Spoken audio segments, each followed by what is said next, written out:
Hey everybody, I'm Matt Hill. I'm fortunate to always bring you guys exciting guests and friends of mine. There's so many people out there that we all should aspire to get to know. Networking has never been more important in our industry. There's so much happening, and I really hope you get something out of this. I always do. Introduce yourself. Hey, my name's Leigh Haas. I'm from Keele, Mississippi originally, and I run Mockingbird Land Services, a land firm out of the Gulf Coast. And thank I you, Matt, for think having me. I think Mockingbird. Oh man, I'm so honored. We've touched base several times, and I've been putting you on my bucket list of a interview. Well, I We all appreciate that. talk about it, and I'm such a proponent of more diversity in our energy industry. And the Hmm. fact that women, whatever the position might be. But if I'm just talking to my homies in this little silo, what if I miss something by not having a fresh set of eyes on it? So, you Yeah, know, we think about that often, and you bring a lot of important perspectives to any conversation. So, thanks for all you do. Man, thank you. how did you, tell me your whole background, or, well, I know it, but, tell everybody else out Yeah. Well, I started out in politics, and I guess you could say, we've talked about this. I'm the oldest of five kids, the oldest daughter. So I feel like I was born with managing with a clipboard and Twinkies. So that my dad always said I could talk paint off a wall, and mom always said that I'd never take no for an answer. I didn't know those were going to be job skills, but they wound up. That's kind of what turned me into politics. Is I've always been very good at connecting people um, and talking. So I went into politics, and I worked for the Mississippi House of Representatives under he was then Lieutenant Governor Tate Reeves. He's now governor, and then I ran a congressional campaign for a United States congressman who's a 22-year congressman for the on the Mississippi Gulf Coast. Then I wound up living in New Orleans for 10 years working for land service firms. Had no idea about the intricate details of what happens before a pipeline, before a pipe goes into the ground or before a transmission line gets built. However, that kind of, and I threw it, I was thrown into it with no prior knowledge or experience, and help scale companies, from 90 to 350. And one of the second project I ever worked was a 600-mile long, 5 state, FERC regulated pipeline project. So and I worked with all these land agencies, landmen, these right of way professionals for the next 10 years, and built up this network of these brilliant people who were very supportive. And I was negotiating these pay rates and these job locations with these I call them like the Jedi Knights of negotiators. Like, I had no idea. And it wasn't until, I look back on it, like, I had no idea. I was negotiating with like the top dogs of negotiating and had no idea what. So, when I say I know how to talk to people, and I know, I even say the landmen ruined my dating life at one point, because, you can smell bullshit from a mile away now. You know, um, I call them like, porch therapist and, or fence Oh, post, didn't ruin it. I know you're doing okay right now. yeah, yeah, but still, it's hard to get by now. They're they've taught me more about life than anything, and they've always been very supportive. So, when I decided to go out on my own, because no founder does this because they really, there's some story or some necessity that or gap that somebody's trying to fill, and the one I'm trying to fill is the bringing back the human aspect of the oil and or of the energy industry. People are reduced to bill rates, and they're not just line items on a spreadsheet. And so that's really what I'm trying to do. Is I've got this network of land professionals, and I've worked 40 states. I was about to On say you're Yeah, nationwide with your yeah, nationwide. I've worked in 40 plus states, in everything from solar and wind to natural gas to fiber optic to. I'm on an electric transmission committee, and I've been on a Texas Electric Utility Council, and so when I say I've done everything from electric transmission to carbon capture to battery storage, um, you know, it's just being that adaptable chameleon, I guess, and not taking no for an answer. That's a lot of ground to cover, but right now they're all kind of merging. I mean, I'm sure you've Yeah, seen it.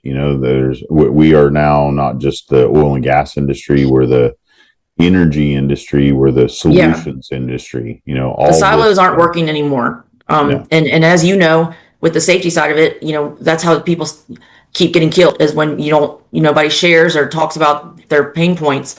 And I think there's a level of vulnerability and also accountability in sharing these stories and calling out the industry for the things that we need to get better at.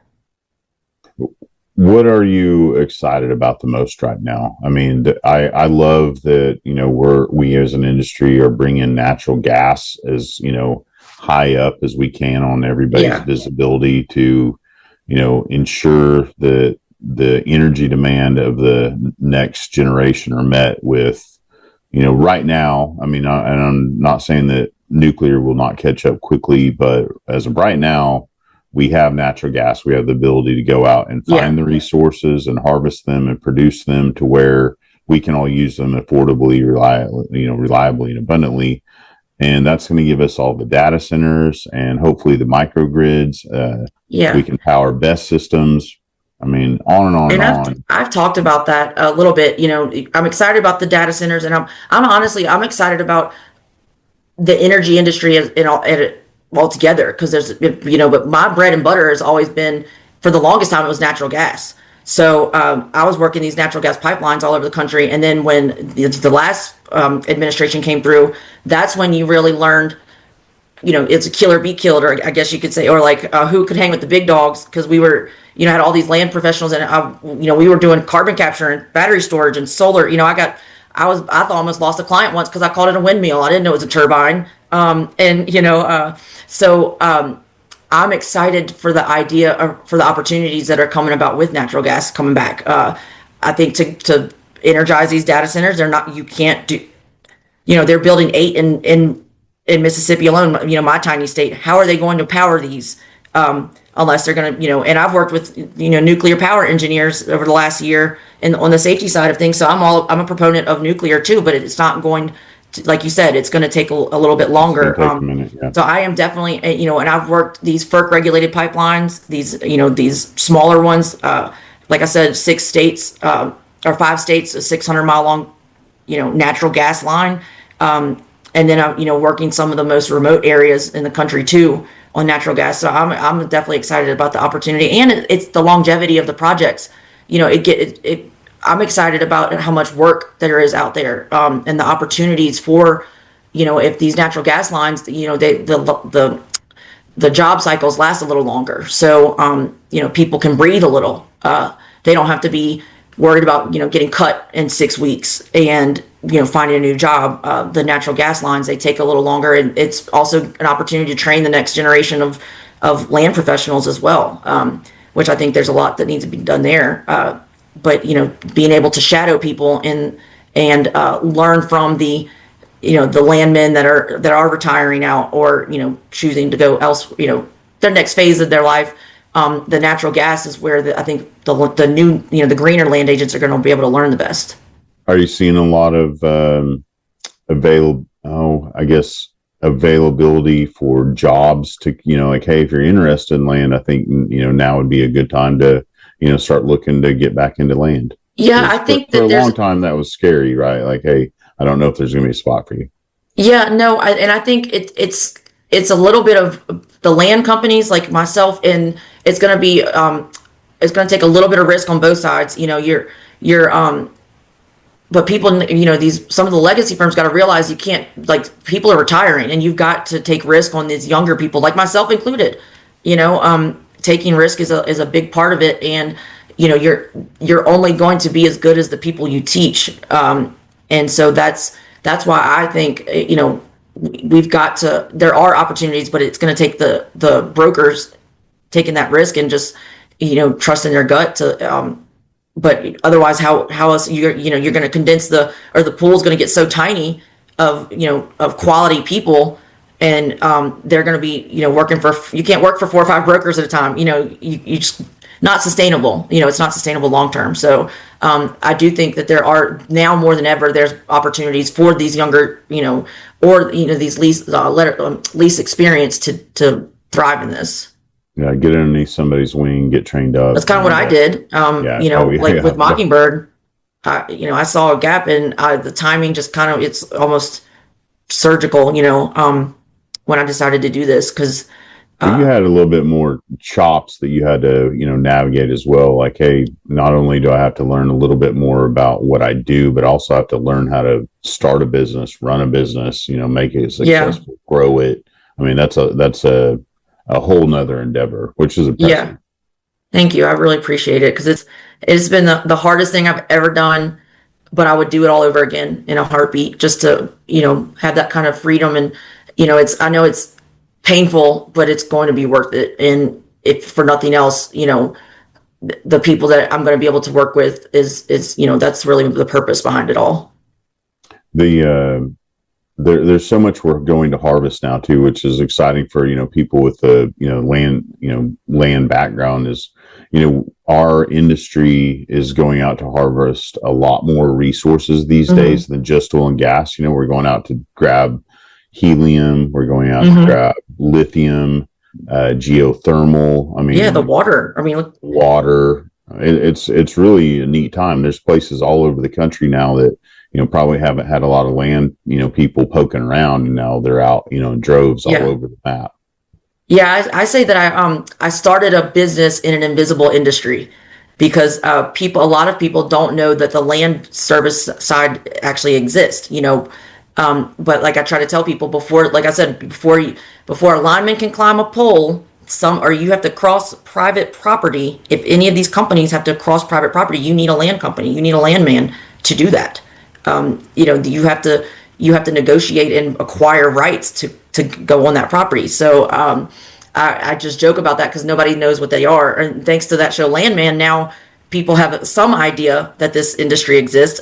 It's not necessarily the most I would say accurate, but it's good that it's culturally it's getting out there. That's why I try to write about it, because I do have that platform where and I love to write. It's like my real outlet, and so I try to talk about the land service side of the energy industry as much as I can, because it is very even in the oil and gas sector and the larger aspect of energy, it's not as talked about.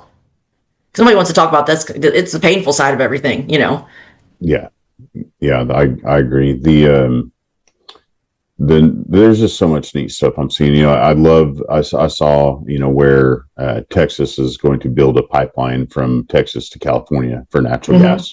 Yeah, it's about time. I mean, you guys could, in California, if you didn't know this, you could go and drill your own, gas and oil. But if you'd like a pipeline from Texas, everybody's happy to do that as well. And what's funny is I actually worked a project, electric transmission line in California, and you have to have your California real estate license to purchase land rights. So each state is different, but California, you actually have to have. So I was having to find California realtors that had land experience to work on the border. It was in the energy sector, so the most vocally anti-energy, I guess you could say. So it was definitely a small feat to accomplish, but so I don't know where I was going with. I had somewhere I was going with that, but that happens a lot where I get. Well, it's fine. I told you I'd pull you out of the weeds every now and then. Yeah, thank you. You have a vast experience, so you're going to have your brain goes everywhere to help out every subject, right? Yeah, right. If you ask my boyfriend, he gets annoyed, but it's okay. That's right. I'll set him straight. The other, I mean, what other areas are you seeing land really taking off right now? So I'm seeing, on the East Coast, they're talking about, like the Constitution pipeline in New York and New Jersey and Pennsylvania. So I worked that before, and it's exciting to see.